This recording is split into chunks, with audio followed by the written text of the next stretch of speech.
Hello friends, welcome back Spanish நண்பர்களே. எனக்கு இந்த வீடியோவில் மிக முக்கியமான ஒரு ஆன்மீக ஜோதிட தாள்களை தான் இப்போ இந்த வீடியோவில் அதிரடியாக பார்க்க போகிறோம். அதிரடியாக பார்க்கறதுக்கு முன்னாடி எதை பற்றிய தாள்கள் அப்படிங்கிறத இன்ட்ரோ மூலமா ஷேர் பண்ணுறேன். ஃபஸ்ட்டு நோட் பண்ணிக்கோங்க. நாளை நாள் பிப்ரவரியுடைய 14ஆம் தேதி, அதே போல் தமிழ் மாதம் பார்த்தீங்கன்னு வச்சுக்கோங்களேன் 11ஆவது மாதமான மாசியுடைய 2ஆம் நாள். அதே போல் நாளை நாள் கிழமை பார்த்தீங்கன்னு வச்சுக்கோங்களேன் வெள்ளிக்கிழமை. ஆக்சுவலி நாளை நாள் வரக்கூடிய வெள்ளிக்கிழமை மாசியில் வரக்கூடிய வெள்ளிக்கிழமை. மாசி மாதங்கிறது தமிழ் மாதத்தில் 11ஆவதாக வரக்கூடிய மாதம். இந்த மாதத்தை பற்றி சொல்லணும்னா இந்த மாதத்துடைய சிறப்பே மக நட்சத்திரம் தான். ஏன்னா மாசி மகத்தில் தான் பயங்கரமான விசேஷங்கள்லாம் நடைபெறும் என்று புராணங்கள்லே சொல்லப்பட்டிருக்கு. அதனால் மாசி மாதனாவே மகம் என்று சொல்லலாம். இப்பேற்பட்ட மாசியில் வரக்கூடிய வெள்ளிக்கிழமையும் ரொம்ப சக்தி வாய்ந்த வெள்ளிக்கிழமையாக சொல்லப்படுது. நம்மள நிறைய பேருக்கு இந்த வெள்ளிக்கிழமை பற்றி தெரியாமல் இருக்கு.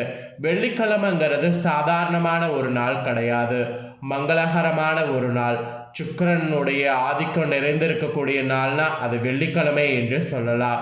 சுக்கிரனுடைய ஆதிக்கம் மட்டும் இல்லாமல் மகாலட்சுமி குபேரருடைய யோகமும் பெறுவதற்கு உகந்த நாளாக வெள்ளிக்கிழமை அமைஞ்சிருக்கு.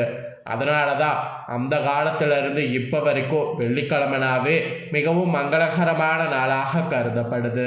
ஸோ வெள்ளிக்கிழமையில் குடும்பத்தில் உள்ள சண்டைகள் நீங்கி ஒற்றுமையோடு வாழ ஒரு பரிகாரம் செய்யணும். அது என்ன பரிகாரம், அதை எப்படி செய்யணும் அப்படிங்கிறத தான் இந்த வீடியோவில் ஷேர் பண்ண போகிறேன். இந்த வீடியோவை ரொம்பவே ஸ்கிப் பண்ணாமல் பார்த்து நம்பிக்கையோடு இந்த பரிகாரம் நீங்கள் செய்தீங்கன்னா குடும்பத்தில் உள்ள சண்டைகள்லாம் நீங்கி ஒற்றுமையோடு வாழ முடியும். ஸோ வீடியோவை ஸ்கிப் பண்ணாமல் பாருங்கள். என்ன பரிகாரம் அப்படிங்கிறத தெளிவாக இந்த வீடியோவில் தெரிஞ்சுக்குங்க. ஆக்சுவலி வாழ்க்கைன்னு எடுத்துக்கிட்டால் பிரச்சனை இல்லாத மனிதர்களை பார்க்கவே முடியாது. அனைவருக்குமே ஏதாவது ஒரு பிரச்சனை இருந்துக்கிட்டே இருக்கும். அவ்வளவு ஏன் பிரச்சனை இல்லாத வாழ்க்கை சுவாரஸ்யமாக இருக்காது என்பதற்கு பல உதாரணங்கள் நம்ம வாழ்க்கையில் சொல்லிக்கொண்டே போகலாம். நிறைய சண்டைகள் இருக்கும்போது தான் அந்த சண்டைகளால் நிறைய விஷயங்கள் நாம் தெரிஞ்சுக்க முடியும். வாழ்க்கையில் சுவாரஸ்யமாக நமக்கு இருப்பதற்கு சண்டையும் சச்சரவும் இருக்கணும். அது இருக்கிறது ஒரு பக்கம் கரெக்டாக மேனேஜபிள் பண்ணுறோம் பார்த்தீங்களா, அதுதான் நம்மளுடைய ஒரு பயங்கரமான ஒரு அறிவுத்திறனை காட்டும். ஸோ அந்த அறிவுத்திறனை காட்டுவதற்கு உண்டான வேலையை இந்த பரிகாரம் செய்திங்கன்னா உங்களுக்கு கிடைக்கும்.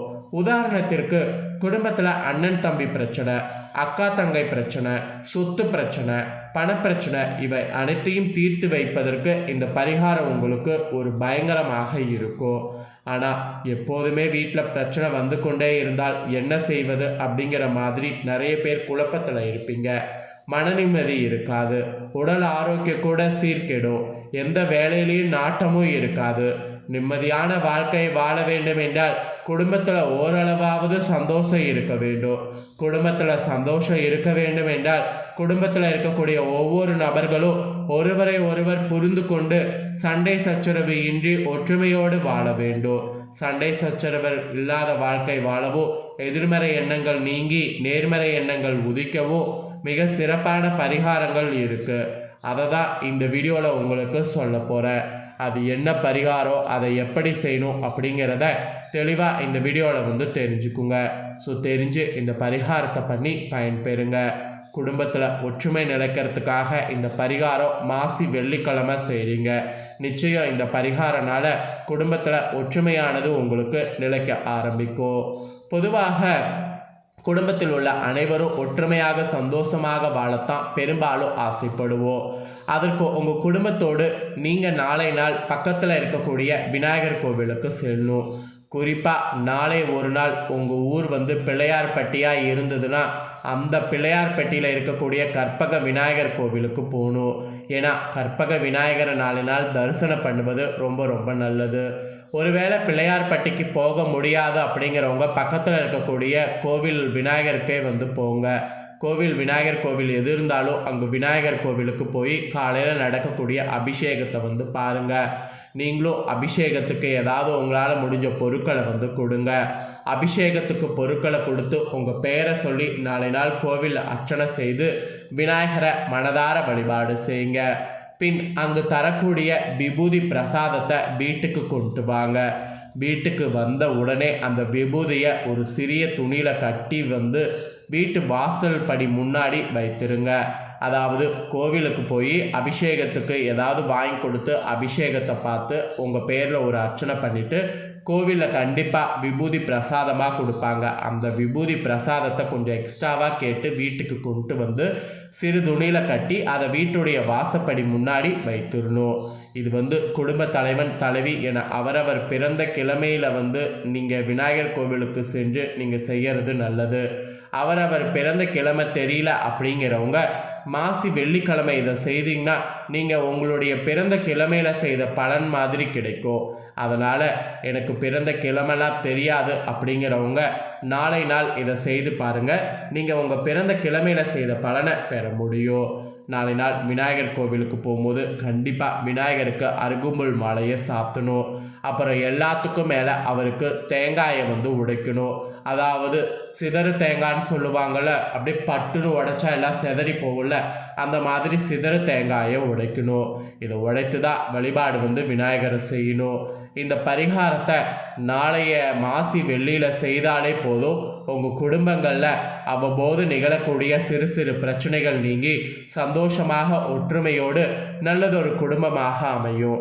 அதனால் நம்பிக்கையோடு பார்த்தீங்கன்னு வச்சுக்கோங்களேன், இந்த பரிகாரத்தை நாளை நாள் செய்யுங்க. இந்த பரிகாரம் நீங்கள் செய்யும்போது உங்களுக்கான பலனை நீங்கள் அடுத்து வரக்கூடிய மாசி வெள்ளிக்குள்ளே காண முடியும். ஆனால் இதை நாளை நாள் செய்யும்போது நம்பிக்கையோடு செய்யணும். அப்போ தான் பரிகாரமானது பலிக்கும்.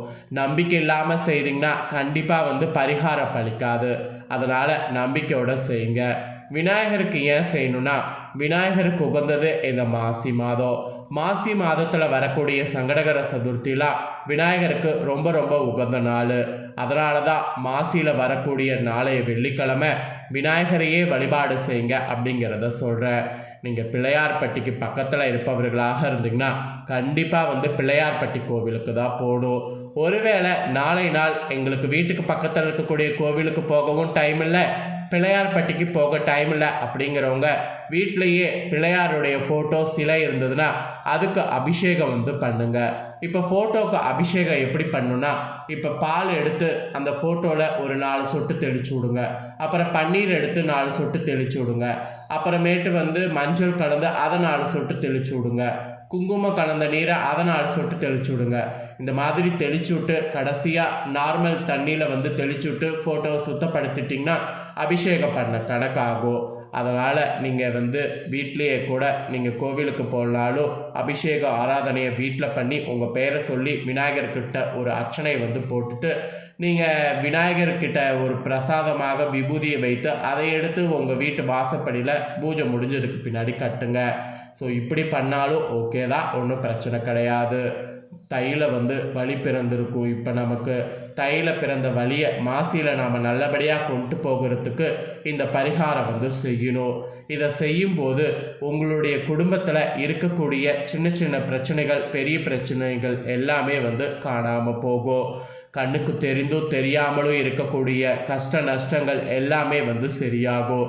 இது ஒரு பயங்கரமான பரிகாரம். இந்த பரிகாரம் உங்கள் வாழ்க்கையை பயங்கரமான முறையில் மாற்றும். ஸோ நம்பிக்கையோடு செய்து பலன் பெறுங்க.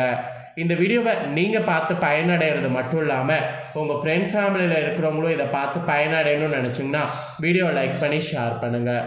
வீடியோ உங்கள் ஃப்ரெண்ட்ஸ் ஃபேமிலியில் இருக்கிறவங்களும் பார்க்கட்டும். அவங்களும் லைஃப்பில் குடும்பத்தில் கஷ்டம்லாம் இல்லாமல் சந்தோஷமாக வாழ இந்த பரிகாரத்தை தெரிஞ்சு இந்த பரிகாரத்தை நாளை நாள் பண்ணி பயன்பெறட்டும். ரொம்ப சிம்பிளாக ஈஸியான இந்த பரிகாரம் அவங்களும் பண்ணி வாழ்க்கையில் முன்னேறட்டும். ஸோ கண்டிப்பாக வீடியோ லைக் பண்ணி ஷேர் பண்ணுங்கள். உங்கள் ஃப்ரெண்ட்ஸ் ஃபேமிலியில் இருக்கிறவங்களும் பார்த்து பலனடையட்டும். நெக்ஸ்ட்டு நம்ம சேனலில் நிறைய வீடியோ போடப்படும். அதை எல்லாத்தையுமே உடனுக்குடனே தெரிந்து கொள்ள மறக்காமல் நம்ம சேனலை சப்ஸ்கிரைப் பண்ணுங்கள். கூட பெல் பண்ண ப்ரெஸ் பண்ணுங்கள். அதை பண்ணிட்டீங்கன்னா நான் போடுற மற்ற அப்படியான எல்லா வீடியோஸும் உடனுக்குடனே தெரிந்து கொள்ளலாம். ஸோ மறக்காமல் சப்ஸ்கிரைப் பண்ணாமல் இருக்கிறவங்க சப்ஸ்கிரைப் பண்ணி பெல் பண்ண ப்ரெஸ் பண்ணுங்கள். நெக்ஸ்ட்டு இதே போல் சுவாரஸ்யமாக வேறொரு புதிய அப்டேட்டான தகவல்களோடு மெயினாக இன்னொரு புதிய வீடியோவில் உங்களை சந்திக்கிறேன். பெல் பண்ண ப்ரெஸ் பண்ணும்போது ஆல் அப்படிங்கிற ஆப்ஷன் இருக்கும், அதை ப்ரெஸ் பண்ணுங்கள். அப்போ தான் நான் போகிற வீடியோலாம் உடனுக்குடனே தெரிஞ்சுக்க முடியும். ஸோ பார்த்து கரெக்டாக பண்ணுங்கள். நன்றி, வணக்கம்.